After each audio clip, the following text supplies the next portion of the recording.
বিরতির পর স্বাগত। হিমালয়ের প্রভাবে রাজ্যে ভারী থেকে অতি ভারী বৃষ্টিপাত, যার জেরে ইতিমধ্যে নদীর জল ফুলে ফেপে উঠেছে।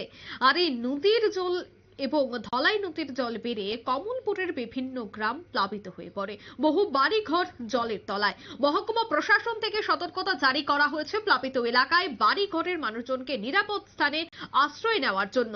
দিনভর বৃষ্টি বেড়ে চলছে, ছড়াগুলে এবং ধলাই নদীর জল বাড়ছে। মহকুমা শাসক লাল রিং নেতা ডার্লং প্রাকৃতিক দুর্যোগ মোকাবেলা কর্মীদের নিয়ে দুর্যোগপূর্ণ এলাকাগুলি ঘুরে দেখেছেন। মহকুমা শাসক অফিসের প্রাকৃতিক দুর্যোগ মোকাবেলার দায়িত্বপ্রাপ্ত অফিসার দেবাশিস রায় জানাচ্ছে যে প্রাকৃতিক দুর্যোগ মোকাবেলার জন্য কর্মীদের 3টি ভাগে ভাগ করা হয়েছে। কমলপুর সেক্টর, দুর্গা চৌমুনি সেক্টর এবং সালেমা সেক্টর। প্রতিটি সেক্টরে 16 থেকে 17 জন করে দুর্যোগ মোকাবেলা কর্মী রয়েছে। তাদের ইতিমধ্যে বিভিন্ন কাজে লাগানো হয়েছে। এছাড়া মহকুমা শাসক লাল সিং নেতা ডার্লং ইতিমধ্যেই বিভিন্ন জায়গা তিনি ঘুরে দেখছেন। কি বলছেন সংশ্লিষ্টরা শোনাবো। জায়গাটার নাম হচ্ছে গঙ্গানগর। আর 3 দিন ধরে প্রচন্ড বৃষ্টির কারণে রাস্তাঘাট চলাচল ব্যাহত হয়েছে। মানুষজন চলাচল করতে পারছে না, পঞ্চায়েতের কোনো ব্যবস্থা নিতে পারছে না এবং আমরা 15 থেকে 20 পরিবার জলের নিচে প্রায় আছি। তাই পঞ্চায়েতের যদি কোনো সুব্যবস্থা করে তাহলে আমরা একটু উপকৃত হব। তো এই যে 15 থেকে 20 পরিবার যে জলের নিচে বাড়িঘর ডুবাইলিছে, আমরা বাইরে খুব কষ্ট হইতাছে। সরকার থেকে তো কোনো কেউ আইয়া দেখছে না। আমরা কত পরিবার এখানে জলের তলায় আছে? তো মানে 10-12 পরিবার। আচ্ছা, ঠিক আছে।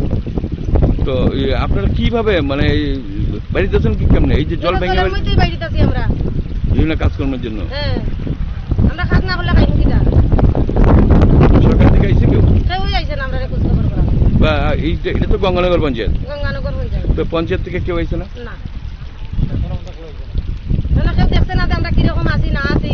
এদিকে চড়ার জলে, এইদিকে ফ্লাটের জল, সবটা বাড়িতে ঢুকতেছে।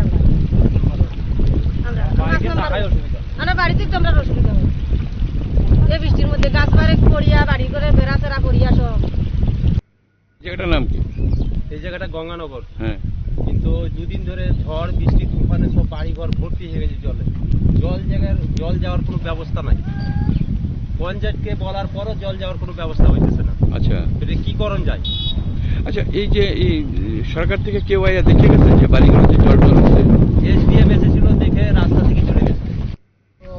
বৃষ্টির কারণে, মেলার কারণে যে পরিমাণ বৃষ্টি বা বন্যার মতো সৃষ্টি হয়েছে, আমাদের দিকে রাস্তাঘাট বাড়িঘর সব ডুবে যাওয়ার উপক্রম অবস্থায় আমরা মোহনপুর গাঁওসভার টিলাগাঁও গ্রামের প্রায় 70 থেকে 80 ফ্যামিলি এই যে বর্ষাকালীন সময়ে জলের যেই সমস্যা, জল নিষ্কাশন হওয়ার কোনো রাস্তা নেই। এখন বর্ষা যত বৃদ্ধি পাচ্ছে বা বৃষ্টি যত বাড়ছে, এই মানুষগুলার জীবন জীবিকার উপরে এই জলের যে প্রভাব সৃষ্টি হচ্ছে, নোংরার জল মানুষের বাড়িঘরেতে আসছে। কিন্তু জল যে নিষ্কাশনের এই ব্যবস্থার জন্য রাজ্য সরকার, গ্রামের পঞ্চায়েত, এই ওয়ার্ডের মেম্বার কোনো ভূমিকা নেই। এখন যদি আবার এই বৃষ্টি আসছে, এই বৃষ্টি কিছুক্ষণ পরে এই এলাকার মানুষের বাড়িঘর জলে প্লাবিত হবে। তাই আশা রাখছি মহকুমা শাসকের নিকট, বিডিও সাহেবের নিকট, যাতে এই মোহনপুর গ্রাম পঞ্চায়েতের আওতায় টিলাগাঁও গ্রামবাসীর এই যে মহা সমস্যার মধ্যে তারা সম্মুখীন হচ্ছেন, এই সমস্যা নিরসনের জন্য স্থায়ী একটা ব্যবস্থা যাতে ওনারা প্রশাসনের উদ্যোগে অতি দ্রুত করেন, এটা আমি প্রশাসনের কাছে বিনম্রভাবে অনুরোধ করছি। আপনারা তাড়াতাড়ি অতি সত্বর এই মানুষগুলার পাশে দাঁড়িয়ে এই মানুষগুলার থেকে বিপদ থেকে কিভাবে উদ্ধার করা যায় তার জন্য দ্রুত আপনারা পরিকল্পনা করুন, কাজ করুন। আপনারা শুনলেন তাদের বক্তব্য। ভারী বৃষ্টিপাতে ইতিমধ্যে জলমগ্ন বিভিন্ন জায়গা। কমলপুর মহকুমায় দারুণছড়া এবং ধলাই নদীর চলে রীতিমতো বিভিন্ন বাড়ি ঘরে জল প্রবেশ করেছে। দুর্ভোগ পোহাতে হচ্ছে এলাকাবাসীদের। নিয়ে নিচ্ছে ছোট্ট একটি বিজ্ঞাপন বিরতি, সঙ্গে থাকুন।